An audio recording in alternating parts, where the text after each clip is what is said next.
हर जीवन की कहानी एक जैसी नहीं होती, लेकिन किसी मोड़ पर कुछ ऐसा होता है जिससे पूरी कहानी बदल जाती है।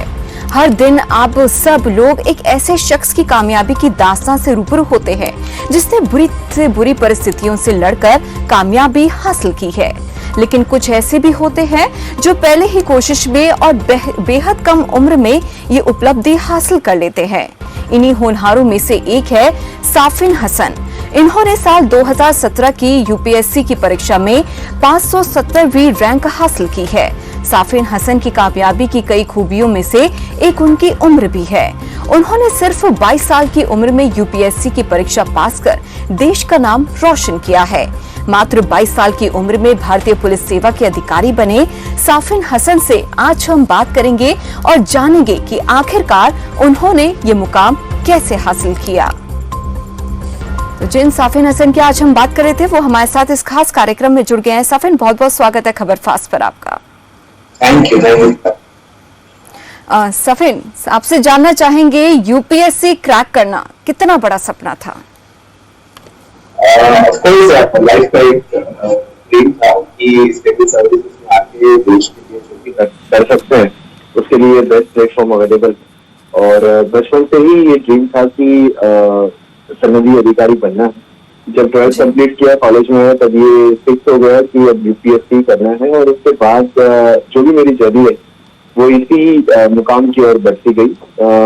कॉलेज के बाद दिल्ली जाके प्रिपरेशन की, उसके बाद exam the.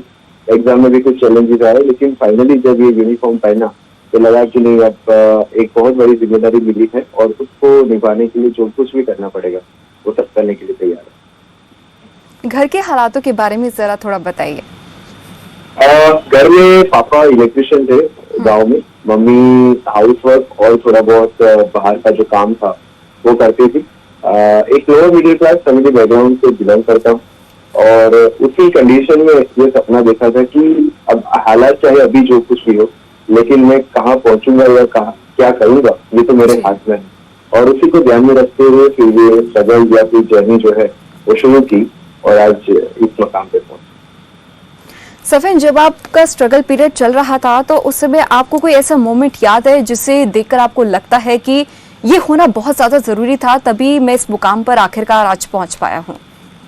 I would say सारे मोमेंट, क्योंकि लाइफ में जब आपको ये लगने लगता है कि ये नहीं होता या ऐसा होता तो क्या होता, तो आप अपने गोल से जो है वो थोड़े हट जाते हैं। मुझे ऐसा लगता है कि मेरी लाइफ में अभी तक जो कुछ भी हुआ है वो इसीलिए हुआ था ताकि मैं यहाँ पे पहुंच सकूं। तो आई वुड से कि फ्रॉम द स्कूलिंग से लेके मेरी कॉलेज और मेरी स्टडीज तक जो कुछ भी मैंने किया वो कहीं ना कहीं मुझे अपनी मंजिल के करीब ले जा रहा है।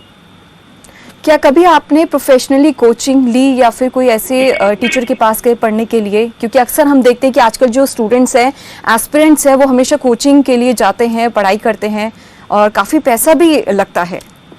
जी, फॉर्चुनेटली मेरे साथ ऐसा हुआ कि जब मैं कॉलेज के फाइनल में था और मैं ये सोच रहा था कि मैं दिल्ली जाके प्रिपरेशन करूं, लेकिन घर के हालात ऐसे नहीं थे कि मैं ऐसा कुछ कर सकूं। लेकिन उसी टाइम मुझे मेरे गांव के एक कपल ने ऐसा बोला कि अगर तुझे जाके पढ़ना है तो ये जाके पढ़, हम लोग तेरी पढ़ाई जो है वो स्पॉन्सर करेंगे। तो it was like a bright day for me, क्योंकि कोई था जो मेरी पढ़ाई के लिए इतना चिंतित था और उसकी वजह से उन्होंने मेरी सारी पढ़ाई वहां पे स्पॉन्सर की। मेरे रहने का खर्चा, खाने का खर्चा, आने जाने का खर्चा, everything was sponsored by them.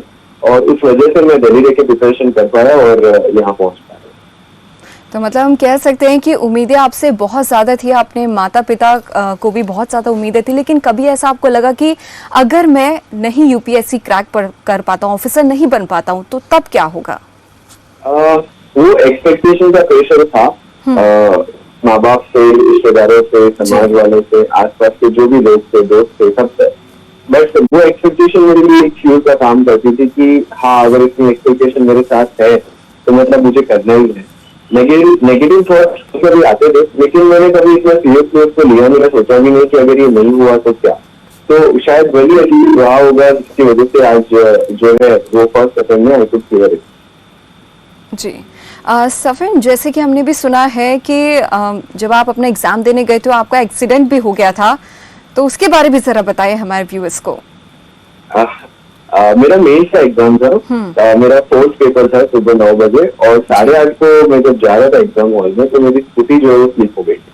तो उसकी वजह से पैर में लेफ्ट हैंड में और सिर पे चोट लगी थी, लेकिन मेरा दाहिना हाथ जो था वो सलामत था और वो देख के मैंने डिसाइड किया कि मैं अभी एग्जाम हॉल में जाके पहले पेपर लिखूंगा, उसके बाद फिर मैंने प्राइमरी ट्रीटमेंट करवाई, फिर मैंने उसी दिन दूसरा पेपर लिखा। वैसे करके टोटल 6 पेपर लिखने के बाद जब फाइनल मेडिकल चेकअप करवाया तो पता चला कि ग्रेड 3 लिगामेंट इंजरी है और मुझे 1.5 महीने का बेड रेस्ट जो है वो एडवाइस किया गया था।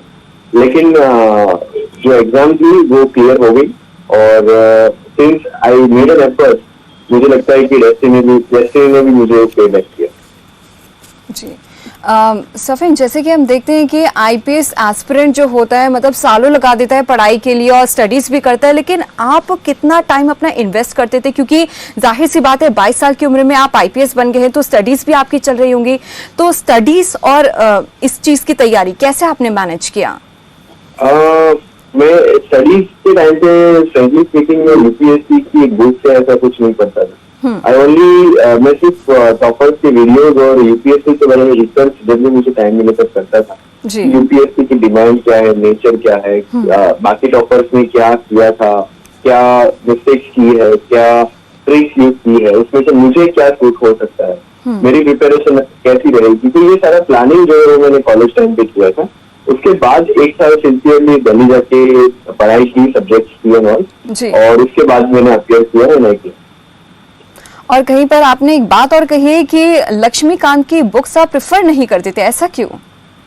फ्रेंकली स्पीकिंग जब सिलेबस देखा था और प्रीवियस ईयर के क्वेश्चन पेपर सब देखा था तो मुझे लगा कि ये कुछ 2-3 बुक्स है जो काफी ज्यादा ऑब्जेक्टिव टाइप है और उसमें सब कुछ डाल दिया। मतलब किसी भी एग्जाम का एस्पिरेंट इसको बैठ के पढ़ाई कर सकता है, तो why would I waste my time on some content जो मेरे लिए जरूरी नहीं है।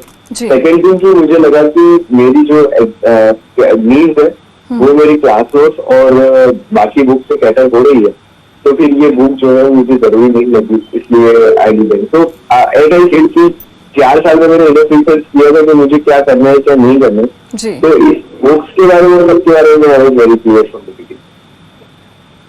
बिल्कुल सफीन, एक चीज और है, जैसे कि आपने बहुत चीजें फेस की अपने स्ट्रगल पीरियड के दौरान, लेकिन कुछ लोग जो हैं या फिर यूं कहे कि कुछ यंगस्टर्स ऐसे भी हैं जो अगर उनका गोल अचीव नहीं हो पाते तो वो गिव अप कर देते हैं, उनके लिए आप क्या कुछ कहेंगे?